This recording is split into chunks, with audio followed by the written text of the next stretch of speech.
जय हिंद विद्यार्थी, स्वागत है आप सभी का एसडीएम आर्ट्स क्लासेज में। तो कैसे हैं आप सब? उम्मीद करते हैं कि आप सब एकदम मस्त होंगे, स्वस्थ होंगे और अपने अपने पढ़ाई को बेहतर ढंग से कर रहे होंगे। तो आज की इस क्लास में हम लोग करने वाले हैं क्लास 12th, ठीक है, क्लास 12th हिंदी का वीवीआई सब्जेक्टिव क्वेश्चन। कुल वीवीआई 25-20 सब्जेक्टिव क्वेश्चन को लेकर आया है, जो आपका लघु उत्तरीय प्रश्न आते हैं। आप सबको मालूम होना चाहिए कि आपकी बोर्ड एग्जाम में, ठीक है ना, लघु उत्तरीय प्रश्न 10 पूछता है, ठीक है ना, 10 लघु उत्तरीय प्रश्न पूछता है, जिसमें से 5 को बनाना पड़ता है, ठीक है ना। एक प्रश्न जो 2 नंबर का होता है, अर्थात कि कुल 10 नंबर का लघु उत्तरीय प्रश्न पूछा जाता है। और आपको पूरे किताब में पूरे पार्ट की बात की जाए तो कुल 26 पार्ट है। उन 26 पार्टों को पढ़ने पर मात्र आपका 10 प्रश्न आता है, ठीक है ना।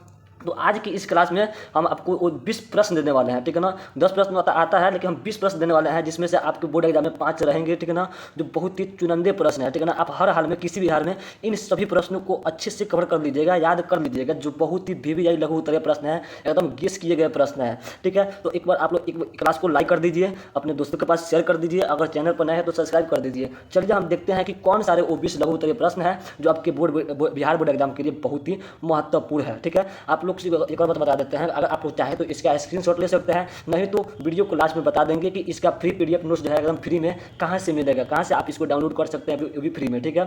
तो चलिए हम अपनी क्लास की ओर बढ़ते हैं, देखते हैं वो कौन सारे 20 लघु उत्तरीय प्रश्न है जो आपके बोर्ड एग्जाम के लिए बहुत ही महत्वपूर्ण है। आप लोग अच्छे से ध्यान से सुनते चाहिए, ताकि सभी ऑब्जेक्टिव प्रश्न, सभी लघु उत्तरीय प्रश्न है आपके आपके दिमाग में इसका उत्तर आसानी से बैठ जाए। तो चलिए अपनी क्लास की ओर बढ़ते हैं।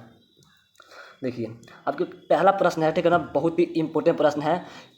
लघु उत्तरीय हिंदी का पहला प्रश्न क्या है कि आर्ट ऑफ कन्वर्सेशन क्या है। बहुत ही वेरी इंपॉर्टेंट प्रश्न है। आप लोग सोचिएगा कि सर ये प्रश्न कैसे आएगा, ठीक है ना। देखिए, जो भी प्रश्न है एकदम गेस किए गए प्रश्न है, बहुत ही इंपॉर्टेंट प्रश्न है, ठीक है ना। मेरे मतलब पूरे विश्वास के साथ मैं कर सकता हूँ कि लगभग यहाँ से 5 प्रश्न आपके बोर्ड एग्जाम में देखने को मिल सकता है। तो आप लोग एक भी वीडियो को, एक भी मतलब क्या बोलते हैं, क्वेश्चन को तो मिस मत कीजिएगा। सभी प्रश्न को अच्छे से सुन लीजिए, याद हो जाएंगे, और उसके बाद इसका पीडीएफ नोट्स दे दिया जाएगा, आप लोग एक बार पढ़ लीजिएगा, अच्छे से याद हो जाएगा, उसको लिख कर भी एक बार रिवीजन कर लीजिएगा। तो पहला प्रश्न क्या है, इसका स्क्रीनशॉट ले सकते हैं, तो ले लीजिए कि आर्ट ऑफ कन्वर्सेशन क्या है। तो देखिए, आर्ट ऑफ कन्वर्सेशन किसे कहते हैं, पहला पार्ट का पहला क्वेश्चन, ठीक है। आर्ट ऑफ कन्वर्सेशन किसे कहता है, तो यूरोप के लोगों में, ठीक है ना, जो यूरोप के लोग हैं, यूरोप के जो लोग हैं, यूरोप महादेश के लोग हैं, उन सब में बातचीत करने का एक हुनर है, बातचीत करने का एक हुनर है, ठीक है ना। उसे ही आर्ट ऑफ कन्वर्सेशन कहते हैं। बातचीत मतलब जैसे आप हमसे बात करते हैं, आप किसी से बात करते हैं, अपनी मम्मी से, हम आपसे बात कर रहे हैं, ये सब बात करने का जी उन लोगों में हुनर है, बहुत ज़्यादा हुनर है। किसमें? तो यूरोप के लोगों में। और यह बात करने की ऐसी कला है ना, वो लोग ऐसी कला से बात करते हैं, ठीक है ना, कि बातचीत के दौरान चतुराई के साथ प्रसंग छेड़ जाते हैं, ठीक है ना, प्रसंग छेड़ जाते हैं, जिन्हें सुनकर कानों को अत्यंत सुख मिलता है। मतलब वो बातचीत करते समय इतना मीठे भाव में बात करते हैं, ऐसे ऐसे शब्द बोलते हैं, जिससे आपके कानों को सुनने पर अत्यंत परम शांति, परम सुख की आनंद महसूस होती है। बहुत ही अच्छा महसूस होता है जब ये बातें आप लोग, जब ये बात उन लोग बोलते हैं। कहाँ के लोग? तो यूरोप के लोग, ठीक है ना। यूरोप के लोग जब बात बोलते हैं तो उसको सुनने के बाद जो है कानों को अत्यंत सुख आनंद प्राप्त होता है, ठीक है ना। इतना सुंदर के साथ, इतना खूबसूरत के साथ वो बातें बोलते हैं। उसी को भी दूसरे नाम जो दिया गया है, वह दिया गया है सुहृदय गोष्ठी, ठीक है। उसके दूसरे नाम में बोला जाता है सुहृदय गोष्ठी। तो इसी को आर्ट ऑफ कन्वर्सेशन कहते हैं कि यूरोप के लोगों में क्या है, बातचीत करने का एक कला है, हुनर है, उसी को आर्ट ऑफ कन्वर्सेशन कहते हैं। और यह बातचीत करने का ऐसा कला है जिसमें चतुराई से एकदम ऐसे मतलब प्रसंग छेड़े जाते हैं, ऐसी ऐसी बातें बोली जाती है, जिसको सुनने के बाद क्या मिलता है, जिसके कानों को अत्यंत परम आनंद मिलता है। और इसीलिए इसे सुहृदय गोष्ठी, एकदम हृदय को क्या मिलता है जी, तो बहुत ही सुंदर अनुभूति होती है, इसीलिए इसको सुहृदय गोष्ठी भी के नाम से भी जाना जाता है। उम्मीद है कि यह जो पहला प्रश्न है, इसको अच्छे से आप लोग सुन लिए होंगे, अच्छे से याद भी हो गया होगा। आप लोग चाहे तो इसको हूबहू भी लिख सकते हैं, या फिर अपने तरीके से लिख सकते हैं। एग्जाम में बोलता है कि आप चाहे तो, ठीक है ना, एग्जाम में बोलता भी है, ठीक है ना, कॉपी में लिखा रहता है कि विद्यार्थी जो है अपने भाषा में, अपने लैंग्वेज में क्या दे, तो प्रश्नों के उत्तर दे। तो आप लोग चाहे तो इसको अपने भाषा में उत्तर दे सकते हैं, या फिर जैसे हमने लिखा है वैसे भी आप सब लिख सकते हैं। चलिए देखते हैं अगले प्रश्न को। अगला प्रश्न क्या है, एक बार इसका स्क्रीनशॉट ले लीजिएगा, ठीक है, या फिर इसको लास्ट में बता देंगे कि पीडीएफ कहाँ से मिलेगा। अगला प्रश्न क्या है, अगला प्रश्न बहुत इंपॉर्टेंट है कि अगर हम में वाक शक्ति ना होती तो क्या होता। अगर मनुष्य में वाक शक्ति ना होती तो क्या होता। वाक शक्ति मतलब जो बोलने की शक्ति है। अभी आपसे बोल रहे हैं ना, कुछ बोल के पढ़ा रहे हैं, मान लीजिए कि हम नहीं बोल पाते, कोई भी नहीं बोलता, दुनिया में कोई भी नहीं बोल पाता, तो क्या होता। प्रश्न यही है कि दुनिया में अगर कोई भी मनुष्य ना बोलता तो क्या होता। तो देखिए क्या होता, अगर हमें वाक शक्ति ना होती, मतलब बोलने की शक्ति जो है वह ना होती, तो संपूर्ण सृष्टि गूंगी प्रतीत होती है। एकदम लगता कि सब कुछ गूंगा है, सब कुछ गूंगा है, कोई नहीं बोल रहा है, तो क्या है जी भाई, कोई किसी से बोल ही नहीं रहा है, एकदम गूंगा प्रतीत होगा। मानो कि ऐसे कि लौंज पुंज से, ठीक है ना, मान सब लोग क्या होंगे, लुंज पुंज से मानो किसी कोने में बैठा दिए गए होंगे, कोई किसी से नहीं बोलता, एकदम पूरा शांति, गूंगा प्रतीत होता है। और हम जो भी बोलकर आप जो भी बोलते हैं, हम सब जो भी बोलते हैं और बोलकर जो सुख दुख का अनुभव करते हैं, किसी से अपना दुख बताते हैं, किसी से उसका सुख बताते हैं, तो ये सब जो अनुभव कर पाते हैं, ये सब क्या करते हैं जी, अनुभव कर पाते कभी नहीं कर पाते अगर वाक शक्ति ना होती तब। तो वाक शक्ति ना होती, बोलने की कला ना होती तो क्या नहीं कर पाते जी, तो एकदम संपूर्ण सृष्टि क्या होती, तो गूंगी दिखाई देती है, एकदम गूंगी, एकदम संपूर्ण सृष्टि गूंगी होती है कि नहीं। और सबको लगता है कि एकदम कोई कोना में बैठा दिया गया, एकदम कोई किसी से कोई मतलब नहीं है। और जो भी हम लोग बोल कर सुख और दुख की अनुभूति करते हैं, जैसे अभी आपसे बोलकर, आपसे हम पढ़ाकर, आपको पढ़ाकर ये जो प्रश्नों का उत्तर समझा रहे हैं, अगर नहीं होता तो एकदम नहीं हो पाता, कुछ नहीं हो पाता है कि नहीं। तो इसी को क्या बोलते हैं कि अगर वाक शक्ति में ना होती तो क्या होता, तो एकदम संपूर्ण सृष्टि गूंगी प्रतीत होती, सभी लोग लोंज पुंज से एकदम कोने में बैठा दिए गए होते। जो भी हम लोग बोलकर सुख दुख का अनुभव करते हैं एकदम से नहीं कर पाते, बस यही है, वाक शक्ति न होती तो क्या होती। आप और कुछ भी यहाँ पर लिख सकते हैं, लेकिन एग्जामिनर बोलता है ठीक है ना कि ज़्यादा से ज़्यादा जो लघु उत्तरीय प्रश्न है उसका 4 से 5 लाइन लिखिए हो जाएगा, ठीक है ना। लगभग 20 से 30 शब्दों में बोलता है, ठीक है ना। 4 से 5 लाइन लिखिएगा, आपका उत्तर कंप्लीट हो जाएगा, ठीक है ना। लघु उत्तरीय प्रश्न है, ज़्यादा लिखने की जरूरत भी नहीं है, तो उतना ही लिखिए जितना एग्जाम बोलता है, एग्जामिनर बोलता है, ठीक है ना। और उसी लैंग्वेज में, ठीक है ना, अच्छे से सुंदर एक वाक्य, सुंदर सुंदर वाक्य बना के लिखिएगा। तो इस तरह लिख दीजिएगा, आपका पूरा 2 नंबर कंप्लीट हो गया। चलिए देखते हैं अगला प्रश्न क्या है, ठीक है ना। आप लोग इस स्क्रीनशॉट ले सकते हैं। चलिए अगला प्रश्न क्या है कि नारी की, ठीक है, प्रश्न क्या है कि नारी की पराधीनता कब से आरंभ हुई।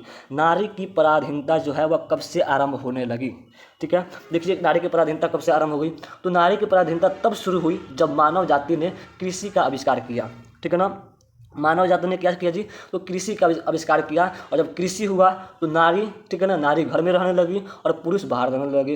पुरुष ने कहा कि नहीं, हम बाहर जाके कुदाल चलाते हैं, खेती बाड़ी का काम संभालते हैं, बाहर जाके मजदूरी करते हैं, और तुम क्या रहो जी, तो तुम घर में रहो, घर का खाना बनाओ, चूल्हा चौकी बर्तन और छोड़ने पछोड़ने के काम करने लगी, तो नारी करने लगी। और यहीं से नारी की क्या होगी, तो पराधीनता जो है वह शुरू होने लगी। बस इतना ही लिख देना है, इसका कंप्लीट उत्तर हो जाएगा कि नारी की जो पराधीनता है वह कब से शुरू होने लगी। तो नारी की पराधीनता तब शुरू लगी जब मानव ने कृषि का आविष्कार कर लिया, कृषि खोज लिया, कृषि मतलब खेती बाड़ी खोज लिया। और जैसे ही खेती बाड़ी आई तो मनुष्य जो है वह जो नर होता है, जो पुरुष, वो बाहर काम करने लगे, और स्त्री जो है घर के अंदर काम करने लगी। बस यहीं से नारी की पराधीनता शुरू हो गई। बस इतना लिख देना, आपका 2 नंबर कंप्लीट है, ठीक है। चलिए कितने आसान आसान प्रश्न है, बहुत ही इजी प्रश्न है, बहुत ही आसान भाषा में आपको समझा भी रहे हैं ताकि आप सभी को याद भी हो जाए, ठीक है ना। एक बार सुन लीजिएगा, सभी प्रश्नों का उत्तर जो है आपके दिमाग में बैठ जाएगा, और एक बार आप लोग इसको पढ़ लीजिएगा तो एकदम अच्छे से याद भी हो जाएगा, लाइन बाय लाइन याद हो जाएगा। और एक बार लिख कर प्रैक्टिस कर लीजिए ताकि आपका एग्जाम में लिखने का डर खत्म हो जाए कि भाई लिखना क्या है, कैसे लिखना है। चलिए अगले प्रश्न की बात करते हैं। अगला प्रश्न क्या है, 4 नंबर प्रश्न है, बहुत इंपॉर्टेंट प्रश्न है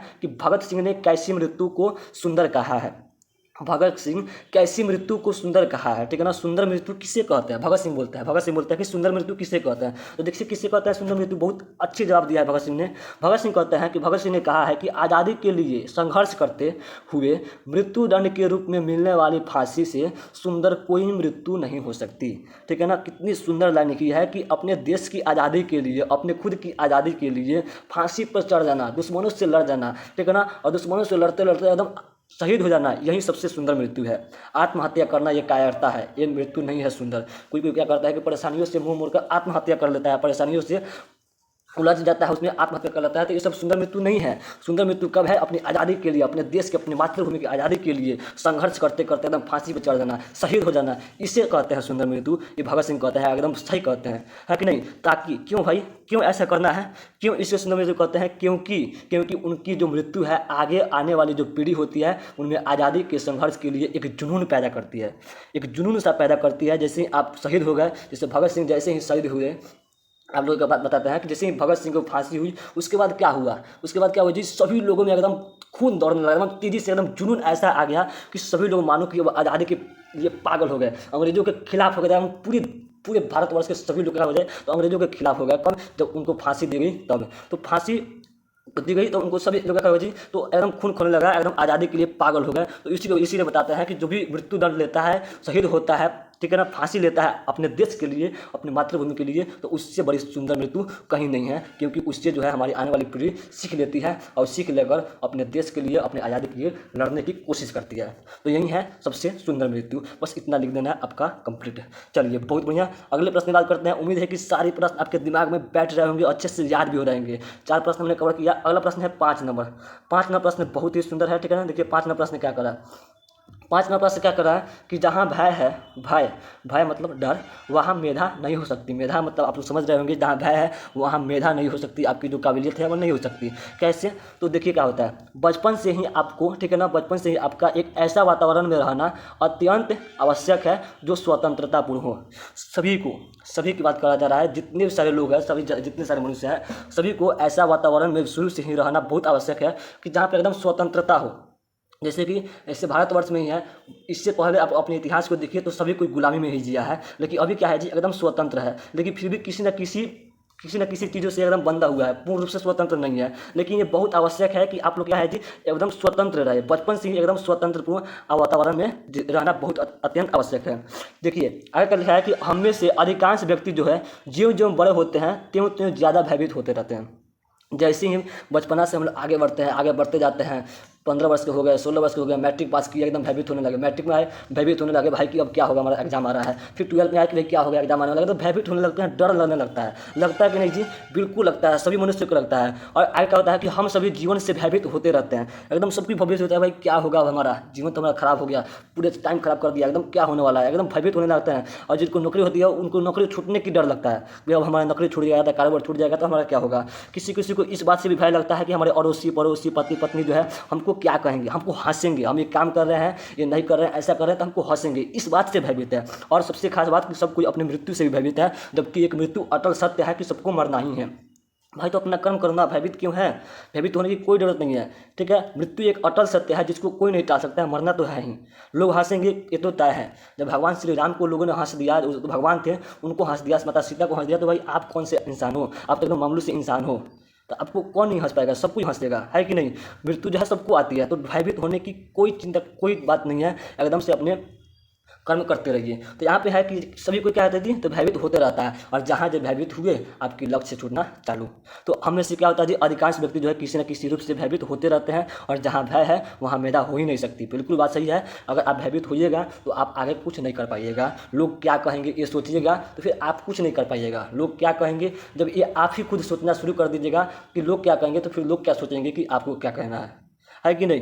तो ये बिल्कुल मत सोचिए कि लोग क्या कहेंगे, मेरा नौकरी छूट जाए तो क्या करेंगे। भाई आपको भगवान ने इतना सुंदर जीवन दिया है, 2 हाथ 2 पैर, एकदम मस्ती में खाइए पिए ऐश कीजिए, कोई जरूरत नहीं उतना, ठीक है। तो जहाँ भय है वहाँ मेधा नहीं हो सकती, वहाँ सुख शांति नहीं हो सकती। एकदम बात बिल्कुल क्या है जी, तो सही है, इतना लिख देना है, आपका कंप्लीट है।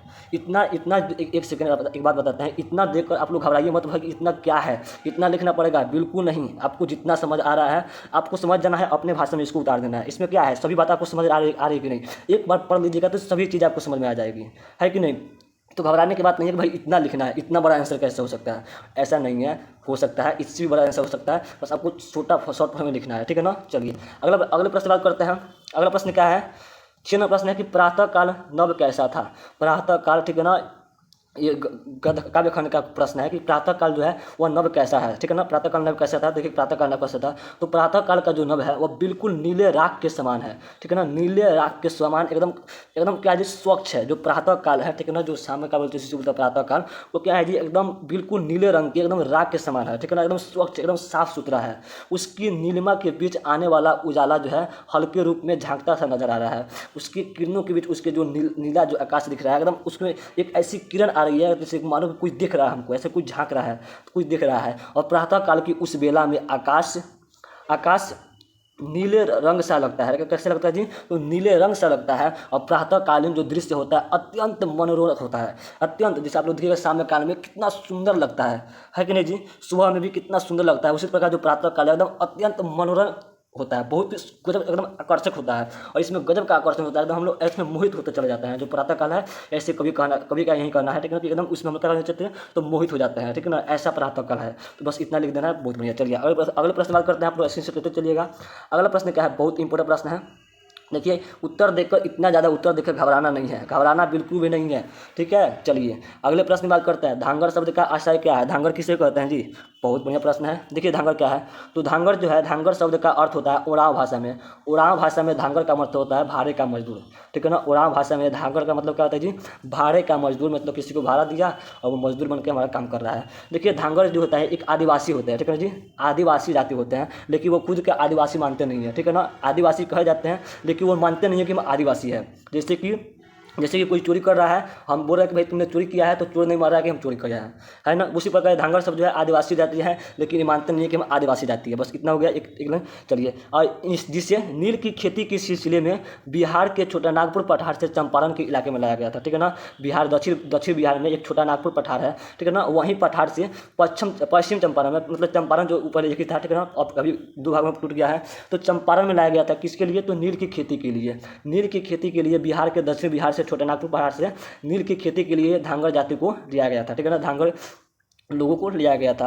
और ये जो धांगड़ जाति है, ठीक है ना, धांगड़ जाति के जो आदिवासी ये जातियाँ जो है ओरांव, मुंडा, लोहार इत्यादि के वंशज है। जो लोहार होते हैं, जो मुंडा होते हैं, जो ओरांव जाति के लोग होते हैं, उन्हीं में से निकल के आता है धांगड़ जाति। लेकिन ये अपने आप को आदिवासी नहीं मानते हैं। बोले थे ना, इनको आदिवासी बोला जाता है, लेकिन आदिवासी नहीं मानते हैं। और धांगड़ मिश्रित ओराव भाषा में बात करते हैं। ये लोग ओराव भाषा में ही बात करते हैं, ठीक है ना। तो इतना चलिए, अगला क्या है कि धांगड़ का सामाजिक जीवन जो है बेहद उल्लासपूर्ण है, एवं स्त्री और पुरुष ढलती शाम के मंद प्रकाश में सामूहिक नृत्य करती है।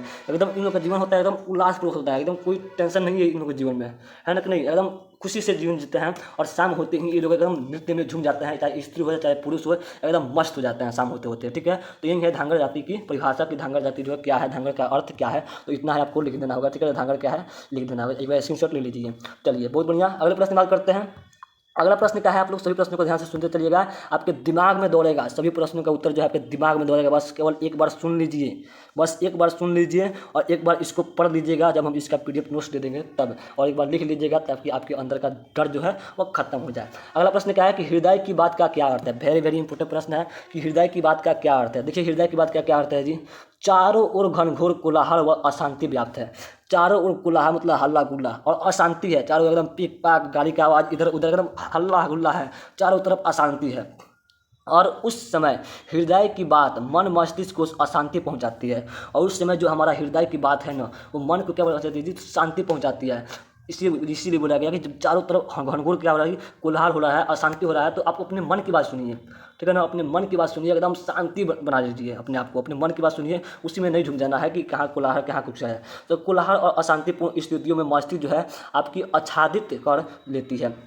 आपकी मस्तिष्क को क्या करती है, जो कोलाहल है, जो अशांतिपूर्ण जो जगह है, आपके मन को खींचने की कोशिश करती है कि नहीं। और उसी सही गलत विवेक की क्षमता को भी प्रभावित कर लेती है, और आपके मन के जो सही गलत की फैसला जो है उसको खत्म करने की कोशिश करती है, जो कोलाहल होती है, जो अशांति होती है। लेकिन उस समय अगर हृदय की बात की सांत्वना देती है, ठीक है ना, हृदय अपने मन से जो बात आती है वो सांत्वना देती है कि नहीं भाई ये गलत है, यहाँ पे तुम मत जाओ, ठीक है ना। हृदय की बात जो है एकदम सही गलत की फैसला कराती है, सही गलत की फैसला कराती है कि इस कोलाहल भरे जिंदगी में, इस अशांति समय में हमको क्या करना चाहिए, एकदम अकेले एकदम अपने मन को कैसे शांति करें। वहीं हृदय की बात जो है अपने मन को शांत करने की कोशिश करती है, और कोमल भावनाओं का प्रतीक है, जो मस्तिष्क को विचारों के कोलाहल से दूर करती है। हृदय की जो बात है क्या है जी, ये कोमल भावना है। ये क्या है जी, कोमल भावना है, जो मस्तिष्क को किसी कोलाहल से, किसी अशांति की जगह से दूर करने की कोशिश करती है, उसको शांति वाली जगह पर ले जाने की कोशिश करती है, जो हृदय की बात है, ठीक है। तो चलिए, समझ आ गया होगा, इतना लिख दीजिएगा, बहुत बढ़िया। अगले प्रश्न बात करते हैं। 9 प्रश्न क्या करा, बहुत इंपॉर्टेंट प्रश्न है। 9 प्रश्न है कि नदियों की वेदना का क्या कारण है। बहुत वेरी वेरी इंपॉर्टेंट प्रश्न है कि नदियाँ की जो वेदना होती है, वेदना मतलब होता है प्रचंडता, वेदना मतलब होता है प्रचंडता। तो प्रचंडता है वो, उसका क्या कारण है। चलिए, जो नदियाँ जो प्रचंड दिखाती है, प्रचंड रूप जो अपने दिखाती है, जैसे बाढ़ जो लिया देती है, पानी ला देती है, बहुत ज़्यादा भयानक क्षति पहुंचाती है, इसका कारण क्या है। नदियों की वेदना का कारण क्या है, नदियों की प्रचंडता जो है, बाढ़ आती है, किसका मेन कारण क्या है। तो चलिए, इसका मेन कारण क्या है जी, ठीक है, वो सनानिदा पाठ से लिया गया है क्वेश्चन। तो इसका देखिए उत्तर कैसे लिखना है कि चंपारण में अनेक जगहों से अनेक लोग आए। जो चंपारण है हम लोग का, ठीक है ना, बिहार का जो जिला चंपारण है, पश्चिम चंपारण, उसमें जो अनेक जगह से अनेक लोग आए, जिसमें मध्य युग में मुगल काल के आगमन के साथ ही जंगल बेरहमी से काटे जाने लगे। जब मध्य काल में मुगल जब आए, मुगल बाबर हुमायूं अकबर जाएंगे, आप हिस्ट्री में पढ़े होंगे, तो जब मुगल काल के जो शासक जब आए, तो उन्होंने क्या किया जी, बेरहमी से सभी जंगलों को काटना शुरू कर दिया, ठीक है ना। बेरहमी से सभी जंगलों को काटना शुरू कर दिया, पेड़ पौधों को काटना शुरू कर दिया। और वृक्ष जो पानी के बहाव को काफ़ी हद तक रोकते हैं, वृक्ष क्या करते हैं जी, तो पानी के जब बहता है ना, तो उसको बहुत ज़्यादा कोशिश करते हैं रोकने की, बहुत ज़्यादा। ठीक है। अगर किसी नदी या पोखर के तालाब के किनारे अगर वृक्ष नहीं है तो नदी पोखर के तालाब अगर ज़्यादा पानी आता है तो उस बांध को तोड़ देता है। वहीं अगर पेड़ पौधे रहते हैं उस किनारे तो बांध को नहीं तोड़ पाता है, क्योंकि जो पेड़ पौधे हैं उसको काफ़ी हद तक रोके रहते हैं अपने जड़ से। उसको इस मिट्टी को क्या करते हैं, मजबूत बनाए रखते हैं अपने जड़ों से, क्या करते हैं उसको समेटे रखते हैं, सभी मिट्टी को मजबूत बनाए रखते हैं। लेकिन अब जो चंपारण में इतने वृक्ष कट चुके हैं, बहुत सारे वृक्ष जो है मुगलों ने क्या किया जी, काट दिया। और उसको क्या करें, जल रोकने की वाली जो गगनचुंबी जो वृक्ष होते हैं वो बचा ही नहीं। जो भी सारे वृक्ष है बचे थे जल रोकने के लिए, अब नहीं बचा है, बिल्कुल नहीं बचा है। यही कारण क्या है जी, इसी का कारण है जिससे कि चंपारण में बाढ़ की प्रचंडता या साथ ही बाढ़ की जो वेदना है, वेदना नदियों की या फिर बाढ़ की जो वेदना है, जो प्रचंडता है वह दिखाई देती है। क्यों? क्योंकि जो सारे वृक्ष पेड़ पौधे कट चुके हैं, तो पेड़ पौधे कट चुके हैं तो जो है अपने जड़ों से मिट्टी को नहीं जकड़ पाती है, मिट्टी जो कमज़ोर हो जाती है और जो नदिया का जो बांध होती है वो तोड़ देती है और एकदम प्रचंड रूप ले लेती है। बस यहीं लिख देना है। चलिए बहुत बढ़िया है, मुझे देखिए समझ में आ गई होगी। अगले प्रश्न बात करते हैं 10 नंबर प्रश्न क्या है, बहुत इंपॉर्टेंट प्रश्न 10 नंबर है, वेरी वेरी इंपॉर्टेंट प्रश्न कि प्यार का इशारा और क्रोध का दुलारा से क्या तात्पर्य है। प्यार का इशारा और क्रोध का दुलारा से क्या तात्पर्य है। देखिए कैसे लिखना है इसका उत्तर। कवि गजानन माधव मुक्तिबोध कहते हैं कि गंगा, इरावती, मीनाम, नील, अमेजन, मिसौली इन सब में अपार जल प्रवाहित होता है। ये जितने सारे नदी है, ठीक है ना, इतना नदी की याद करने की जरूरत नहीं है, जो भी नदी है लिख देना है आप लोगों को, जो भी याद आए। तो इन सब में क्या है जी, अपार जल है, बहुत सारे जल है, लेकिन इनके जलों में कोई मौलिक अंतर नहीं है। ये नदियाँ बहुत ही निरंतर बढ़ते रहने की प्रेरणा देती है।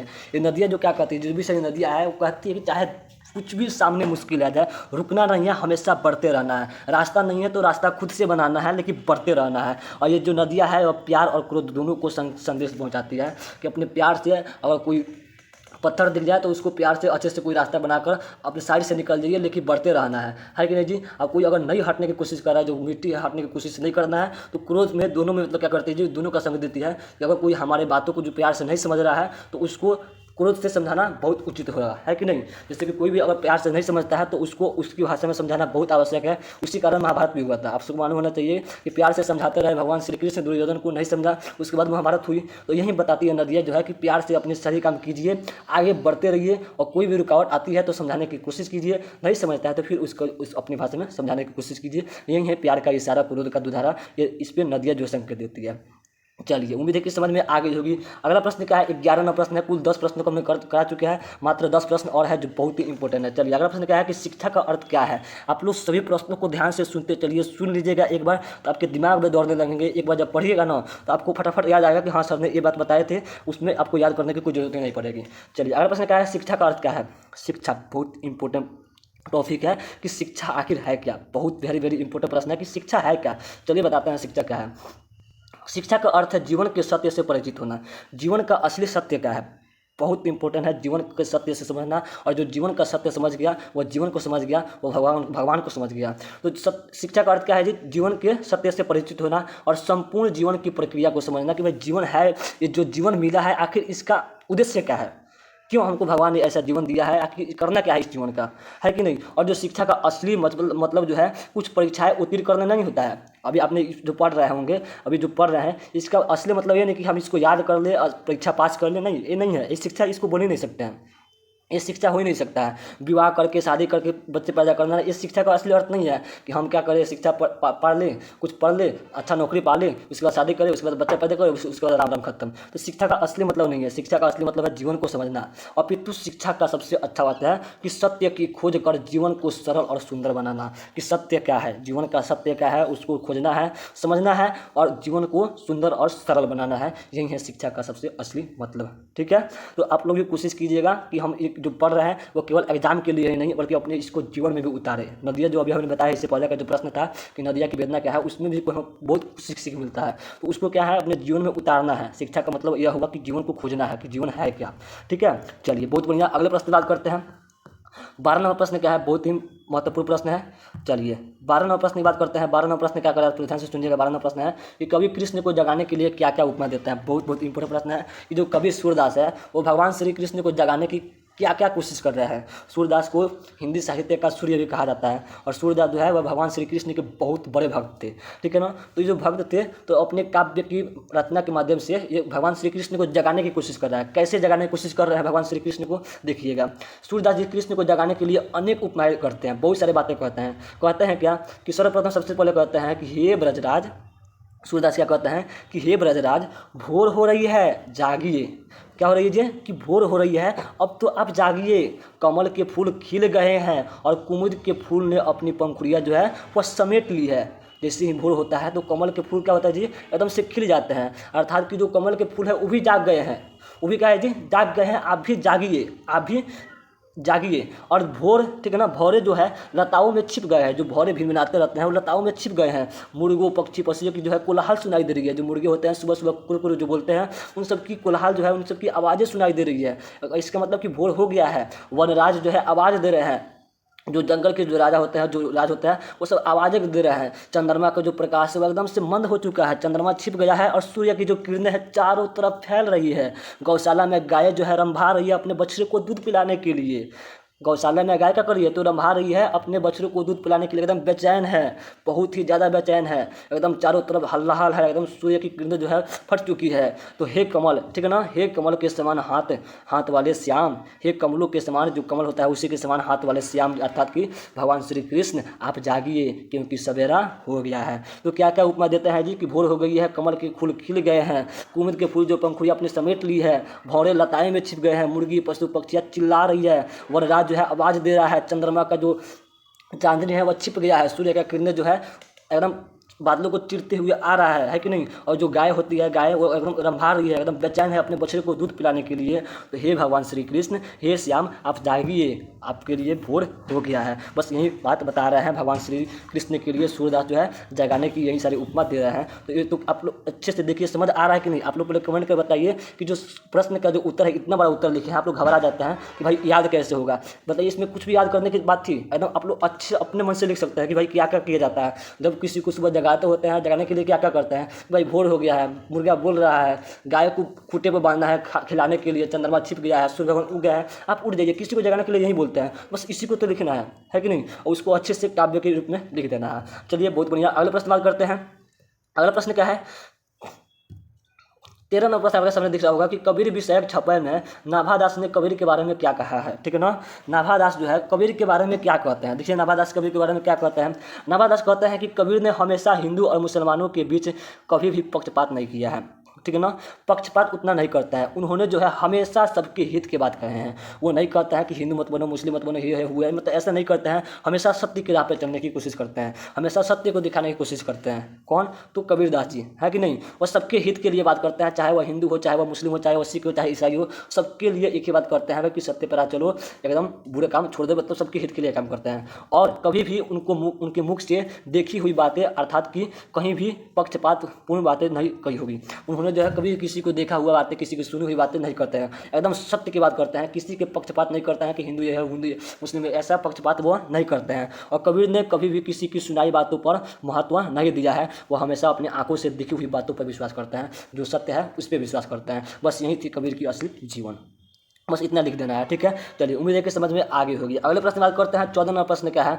14वां प्रश्न बहुत इंपॉर्टेंट है कि तुलसी जो है सीता से कैसी सहायता मांगते हैं। ठीक है ना, जो तुलसीदास है वो माता सीता से क्या कहना चाहते हैं। देखिए क्या कहना चाहते हैं जी। तुलसी जो है वह सीता से कहते हैं, सीता माता से कहते हैं कि माँ, कोई उचित एवं प्रसन्न अवसर पाकर करुणापूर्ण श्री राम को, ठीक है ना, तुलसी की याद दिलाने की कोशिश कीजिए कि हे माँ सीते, तुलसीदास कहते हैं कि हे माँ सीते, कोई अच्छा सा मुहूर्त देकर, मतलब कोई अच्छा सा समय देकर, जब भगवान श्री क्या हो जाए, एकदम प्रसन्न मुख में हो, एकदम अच्छे हो, क्रोधित ना हो, उस समय क्या करना है आपको, इस दास की, इस तुलसी की, अपने मेरे भगवान श्री राम को याद दिला देना है कि भगवान हे श्री राम, आपका जो भक्त है, ये जो तुलसीदास जो है आपकी याद कर रहा है, आपको याद कर रहा है। यही आपको याद दिलाना है माता सीता को, यही बोल रहे हैं तुलसी जी। आगे क्या बोल रहे हैं कि वे तुलसी की हीन दशा का वर्णन श्री राम से कर दे। ठीक है ना। अब बोलते हैं तुलसी जी की माता आप बता दीजिए श्री राम से, ठीक है ना, ऐसा कहते हैं कि आप बता दीजिए कि मैं जो हूँ तुलसीदास भगवान श्री राम का बहुत बड़ा भक्त हूँ, उनके ही चरणों की, उनके ही कृपा से, ठीक है ना, मेरी जो उदर है, अर्थात जो मेरा पेट है, उनके ही कृपा से पूर्ति होता है। मेरे पेट की, मेरे जो भूख होती है, उन्हीं की कृपा से मेरी सारी भूखें मिट जाती है, मेरा सारा जीवन जो है आनंदमय महसूस होता है। बस उनको ये मेरी याद दिला दीजिए और मुझे उनसे दर्शन कराने की थोड़ी कोशिश करा दीजिए। यही कहते हैं कि यदि ऐसा हो जाए तो तुलसी की भवसागर जो है वह नया पार लग जाएगी। बस अगर भगवान श्री जो राम है वह मुझे याद कर ले, एक तरफ मेरे तरफ देख ले तब। और तुलसी जो है उनका नाम लेकर ही अपना उदर पूर्ति करने वाले मानव है। क्या कहता है कि मैं उन्हीं का नाम लेकर अपना पेट का पालन पोषण करता हूँ। बस इतना आप याद दिला दीजिए माता तुलसी जी, सॉरी माता सीता जी भगवान श्री राम को। बस यही बातें कहते हैं। चाहते हैं। ठीक है, तो समझ आ रही है कि नहीं? तो बस इतना ही लिख देना है। क्या लिखना है कि तुलसी सीता से कहता है कि माँ को कोई उचित समय देखकर प्रसन्न अवसर पाकर करुणापूर्ण श्री राम को तुलसीदास की याद दिला दीजिए। ठीक है ना, दिलाने की कृपा कीजिए। वे तुलसी की दीनहीन दशा का वर्णन श्री राम से कर दीजिए। ठीक है ना, आपसे विनती है, यदि ऐसा हो जाए तो तुलसी की भवसागर की नैया जो है पार लग जाएगी। तुलसी जो दास है, जो तुलसी है, या उन्हीं का नाम लेकर अपना पेट का पालन पोषण करता है। बस कितनी सुंदर लाइनें हैं, एकदम अच्छे से इसी तरह से सुंदर सुंदर वाक्य में सुंदर सुंदर शब्दों में ब्याह कर देना है, एकदम लिख देना है। चलिए बहुत बढ़िया, अगले प्रश्न की बात करते हैं। अगला प्रश्न क्या है? 15 नंबर प्रश्न आपके सामने दिख रहा होगा कि तुलसी सीधे राम से न कहकर माता सीता से कहलवाना चाहते हैं, आखिर क्यों? तुलसी जी अभी प्रश्न यहाँ पर चौथा में 14 प्रश्न है कि तुलसी जी जो तुलसीदास है वो सीता से कहते हैं कि आप राम से कहिए, तो क्यों कहलवाना चाहते हैं जी? आखिर माता सीता से क्यों कहलवाना चाहते हैं? डायरेक्ट श्री राम जी से क्यों नहीं कहते हैं तुलसीदास ये बातें, अपने मन की बातें? तो देखिए क्यों कहलवाना चाहते हैं, क्योंकि तुलसी जी को, ठीक है ना, संकोची स्वभाव के थे। तुलसी जी कहते हैं जी एकदम संकोची स्वभाव के थे, ठीक है ना, संकोच करने वाले। अतः राम से कहने की उन्हें इतनी हिम्मत नहीं थी, उनके पास उतनी हिम्मत नहीं थी जितना कि माता सीता से कहने की थी। एकदम संकोची भाव के थे, ठीक है ना। माता सीता से कहने की उनकी बहुत क्या थी, तो उतना संकोच नहीं था जितना उनको अपने राम से कहना। जैसे कि आप सबको मालूम, आप सब अपने घर में भी करते होंगे, आपकी जो भी बात होगी अपने पिता से कहने में कुछ संकोच आता होगा, लेकिन अपनी माता जी से फटाफट बोल देते हैं, है कि नहीं? आप लोग कमेंट कर बताइए कि ऐसा है कि नहीं? अपनी माता श्री से कोई भी बात हो बेझिझक बोल देता है, लेकिन पिता श्री से कहने में बहुत आप लोग संकोच करता है। बात सही है, कड़वी है, लेकिन सही है। तो यही सोच रहे हैं कि जो माँ होती है वो करुणादायक होती है, हमारी बातें जो है अपनी पुत्र की जो बातें हैं वो मान जाएगी। माताएं जो क्या होती है एकदम करुणादायक होती है, दयावान होती है, वे उनकी बातों को राम के समक्ष आसानी से प्रस्तुत कर सकेंगी। आप लोग देखे होंगे कि मम्मी को हम लोग जो भी कोई बात बताते हैं तो मम्मी जो है आसानी से आपके पिताजी को उस बात के लिए मना लेती है, आराम से अपनी जो बातें, आपकी जो बातें अपने पिताश्री से कह देती है, और आपके पिताश्री से कितनी अच्छे से समझा देती है। और मानस को भी तुलसी ने माँ के समान माना है, इसीलिए माँ से तुलसी यातना करते हैं कि सीता राम से नहीं, ठीक है ना। इसीलिए जो माँ से तुलसी यातना करते हैं अपने पिताश्री अर्थात कि श्री राम से नहीं करते हैं, जैसे कि आप लोग करते हैं। पिताश्री से डायरेक्ट बात न कर माँ से करते हैं, क्योंकि माँ जो है करुणादायक होती है, वो आपकी बातों को पिता के समक्ष इस तरह से प्रस्तुत करती है ताकि आपको डांट भी ना पड़े, है कि नहीं? तो बस इसी कारण क्या करते हैं जी, तो तुलसीदास जी सीधे राम से न कहकर माता सीता से पहले कहते हैं। चलिए बहुत बढ़िया, अगले प्रश्न बात करते हैं। उम्मीद है कि समझ में आ रही होगी, अगर समझ में आ रहा है तो लाइक कर दीजिए, अगर चैनल पर नए हैं तो सब्सक्राइब कर दीजिए, ठीक है ना, ताकि इससे भी और मज़ेदार जो क्लासेज है आपको दिया जाए तो उसका नोटिफिकेशन आप तक पहुँच जाए। चलिए बहुत बढ़िया, अगला प्रश्न क्या है कि माँ के लिए अपना मन समझाना कब कठिन हो जाता है? जो माएँ होती है, हम लोग की जो माएँ होती है, उनको अपना मन समझाना जो है कब कठिन हो जाता है जी? देखिए बहुत ही दर्दनाक कविता है यह, बहुत ही सुंदर, बहुत ही दर्दनाक कविता है, ठीक है ना। पुत्र वियोग, कविता का नाम क्या है जी? पुत्र वियोग, जिसको लिखी है सुभद्रा कुमारी चौहान ने। आप लोग कोशिश कीजिएगा पढ़ने की। देखिए माँ को जो है अपना मन समझाना कब कठिन हो जाता है, देखना क्या है कि माँ के लिए अपना मन समझाना तब कठिन हो जाता है जब उसका बेटा उसे छोड़कर चला जाता है। माँ को अपना मन समझाना कब कठिन होता है जी?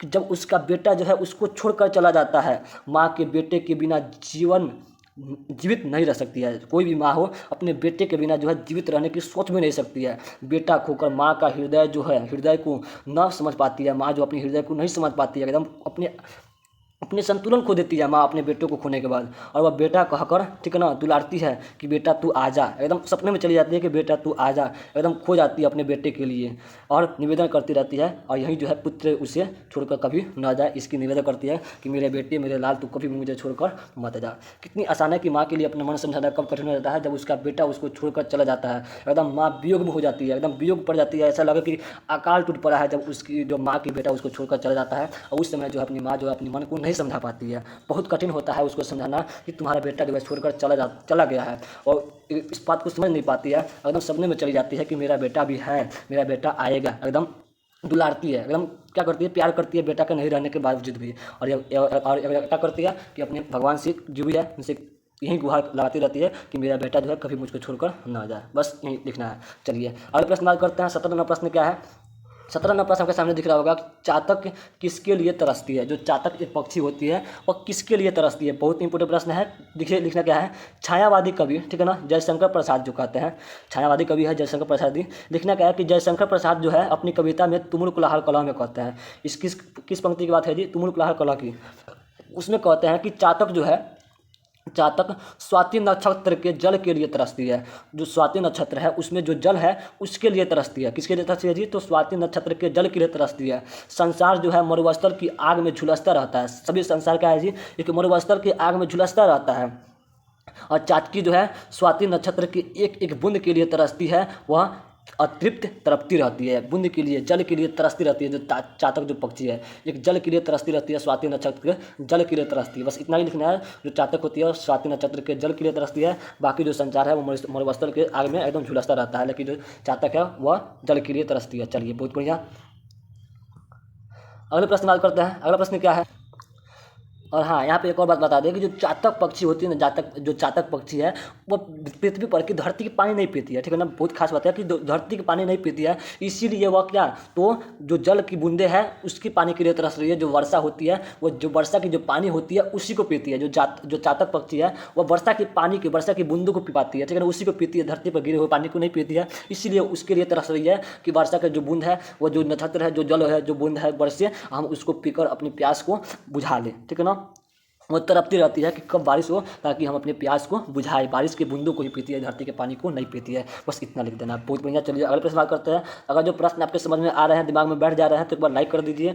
चलिए बहुत बढ़िया। अगला प्रश्न क्या है कि कवि ने किस रूप में स्वयं को याद रखे जाने की इच्छा व्यक्त की है, उसकी इस इच्छा का मर्म बताना है। जो कवि है, ठीक है ना, कड़वा कहानी की जो बात है कि वो कवि है अपने आप को याद करने की कोशिश कर रहा है। ठीक है ना? कि किस तरह हम कैसे करें कि जो दुनिया है मुझे याद करे। ठीक है ना? बहुत सारे लोग हैं एकदम अपना एक स्टेटस बनाना चाहता है ना जी? बहुत बड़ा स्टेटस, बहुत सारे लोगों का, आप सभी का, बहुत सारे बच्चों का भी ये कोशिश रहता है कि हमारा एक ऐसा स्टेटस बने जिससे कि लोग हमें याद करें।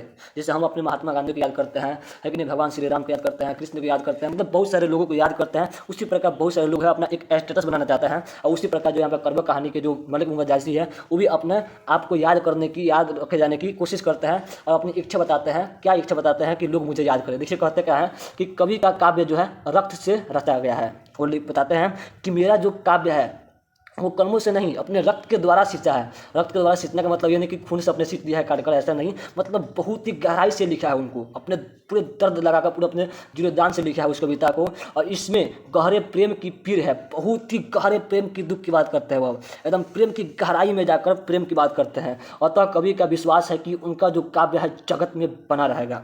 कवि का ये विश्वास क्या है कि मैंने जो प्रेम की पीर को लिखा है, मतलब प्रेम जो है उस पीर मतलब होता है दुख, प्रेम के जो दुख को लिखा है, जो दर्द को लिखा है, वो एकदम रंग लाएगा। लोग इसको समझेंगे, जानेंगे। और जब लोग इसको पढ़ेंगे, जब इस कविता को पढ़ेंगे, तो मुझे भी अवश्य पढ़ेंगे कि भाई इस कविता को, इतने महान कविता को लिखने वाला कौन है।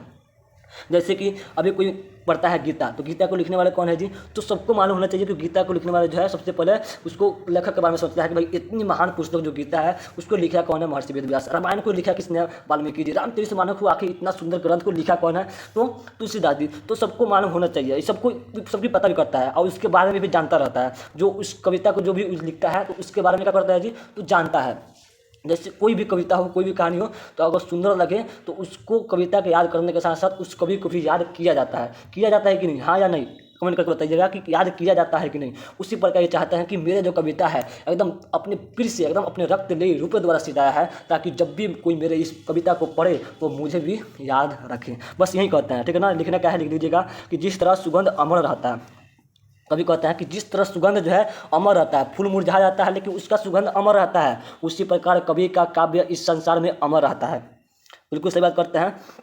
कवि तो मर गए हैं, जैसे कि महर्षि वेदव्यास मर गए हैं, तुलसी जी मर गए हैं, वाल्मीकि जी मर गए हैं, लेकिन उनकी काव्य रचना अभी भी प्रचलित है, अभी भी उसको पढ़ा जाता है कि नहीं? अभी भी उनके बारे में जाना जाता है। यश जो है संसार में बिकता नहीं है। जो यश होता है, जो उनकी काबिलियत होती है, वह संसार में कोई नहीं खरीद सकता है। आपके पास जो अपना काबिलियत है उसको कोई नहीं खरीद सकता है, कोई नहीं खरीद सकता है। और जो कर्म के आधार पर प्रधान होता है, और जो किससे प्राप्त होता है जी? तो अपने कर्मों से प्राप्त होता है। आपके कर्म ही आपको यश का ओर ले जाता है, आपको यश बनाते हैं। और इसी प्रकार कवि की भी कामना है कि उनका जो यश है, उनका जो अपने अंदर जो काबिलियत है, जो हुनर है, वह इस संसार में फैलता रहे और उनका नाम बनता रहे। इस प्रकार से वह कविता को व्यक्त करते हैं। बस यही लिखना है। ठीक है? चलिए बहुत बढ़िया, उम्मीद है कि समझ में आ गई होगी। एक बार पढ़ लीजिएगा, आप लोग को याद हो जाएंगे। बस 19वां प्रश्न क्या है कि उत्सव कौन और क्यों मना रहे हैं? उत्सव कौन और क्यों मना रहे हैं कि हार और जीत शीर्षक कविता में जो है अशोक वाजपेयी ने कहा है। हार और जीत जो शीर्षक कविता है, जो हार और जीत जो कविता है, उसमें अशोक वाजपेयी कहते हैं कि जो उत्सव जो है, ठीक है ना, किसी राजा जो कहता है उससे जनता मान लेती है। राजा जो भी कहता है प्राचीन समय में जो भी कहता था वो उससे प्रजा मानती है, बिल्कुल सही मानती है। और जो उत्सव कौन मना रहे हैं, तो देश के नागरिक मना रहे हैं। उत्सव कौन मना रहे हैं, तो देश के नागरिक मना रहे हैं। क्यों मना रहे हैं, क्योंकि वे विजय दिवस मना रहे हैं, क्योंकि देश की जो सेना है राजा के साथ युद्ध करके लौटी है। राजा के साथ क्या कर रही थी, युद्ध करके वापस लौट आई है, इसीलिए जो नागरिक है वह उत्सव मना रहे हैं। लेकिन नागरिकों को यह पता नहीं है कि जो युद्ध है, जो सेना का जो युद्ध जीत कर आया है या फिर हार कर लौटी है, फिर भी वे उत्सव में शामिल हो रहे हैं। लोगों को, नागरिकों को नहीं मालूम है कि जो युद्ध है वास्तव में लोगों ने जीता है या फिर हारा हुआ है। युद्ध जो जीत गए हैं कहते हैं, ठीक है ना, कौन, पशु आखिर युद्ध तो जीता हुआ है, लेकिन वहाँ पे लाखों सैकड़ों लोगों की हत्याएं हुई है, उनकी खून बहा है। इसमें भाई जीत आखिर तुम्हारा हुआ कहाँ है, कहाँ पे तुमने जीता है? लाखों लोगों की मार दिया, लाखों लोगों की हत्या कर दी, तो फिर तुम्हारी जीत कहाँ पे हुई?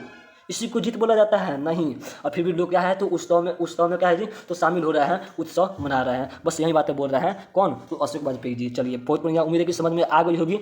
एक बार पढ़ लीजिएगा, याद हो जाएगा। चलिए अगला प्रश्न क्या है, रक्तलेही का अर्थ क्या होता है? बहुत वेरी वेरी इंपॉर्टेंट प्रश्न है, लास्ट प्रश्न है।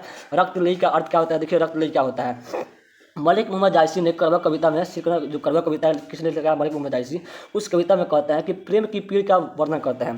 प्रेम की पीड़ा, पीड़ा मतलब दर्द, ठीक है ना, प्रेम के दर्द को वर्णन करता है। और प्रेम की इस पीड़ा कथा को खून की लेई अर्थात की गोद बनाकर जोड़ जोड़ कर लिखा है। कवि जी क्या कहते हैं कि मेरा जो एक कड़वा कविता है, मेरा जो एक कड़वा कविता है, उसको अपने रक्त रूप लेई द्वारा, है कि नहीं जी, मतलब अपने रक्त अर्थात कि खून की लेई द्वारा सींचा है, अपने खून की लेई द्वारा उसको सींचा है, अपने गाढ़े प्रेम से सींच कर, गाढ़े प्रेम को जोड़ जोड़ कर इस कविता को लिखा है। और गहरे प्रेम की कथा को नैनों के आंसुओं से भिगोड़ कर लिखा है।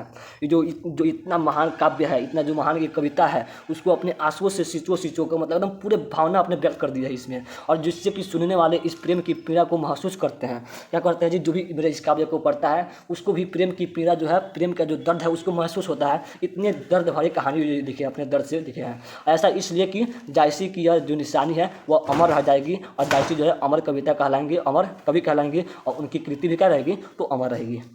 बहुत बढ़िया, कुल 20 प्रश्न आपके कंप्लीट हुए। 20 प्रश्न जो है आपके कंप्लीट हो गए। कितने? 20 प्रश्न जो लघु उत्तरीय प्रश्न है, बहुत ही इंपॉर्टेंट प्रश्न है। आप लोग सभी प्रश्नों को, ठीक है ना, अच्छे से याद कर लीजिए एक बार, और अगर जो याद नहीं होगा सुन लीजिएगा, अच्छे से याद हो जाएगा। हमको तो आशा नहीं, पूरा विश्वास के साथ करते हैं कि सभी प्रश्न आपके दिमाग में बैठ गए होंगे, अच्छे से याद भी हो गए होंगे, ठीक है ना। करना क्या है आपको, ठीक है ना, कि सभी प्रश्नों को एक बार लिख कर अच्छे से नोट आउट करके और याद कर लेना है। याद तो हो ही गया होगा सभी बच्चों को, ठीक है ना। अब चलिए बता देता है कि इसका PDF नोट्स कहाँ से मिलेगा। PDF नोट्स एकदम फ्री में PDF नोट्स पाने के लिए करना क्या है, वीडियो के डिस्क्रिप्शन में एक व्हाट्सएप ग्रुप दिया जाएगा, SDM व्हाट्सएप ग्रुप, ठीक है ना। SDM व्हाट्सएप ग्रुप दिया जाएगा वीडियो के डिस्क्रिप्शन में, आपको वहाँ पे ज्वाइन हो जाना है। आप जितना जल्दी ज्वाइन हो जाइएगा, ठीक है ना, तो हम क्या करेंगे, वहाँ पे इसका जो PDF है नोट्स जो है प्रोवाइड कर देंगे, ठीक है। और वहाँ से आप लोग डाउनलोड करके इसको अच्छे से पढ़ लीजिएगा। चलिए हम अब नेक्स्ट क्लास में मिलेंगे। अगर क्लास अच्छी लगी है तो लाइक कर दीजिए, अगर चैनल पर नए हो तो सब्सक्राइब कर दीजिए, और अपने दोस्तों के पास भी शेयर करना मत भूलिएगा। मिलते हैं अगले क्लास में।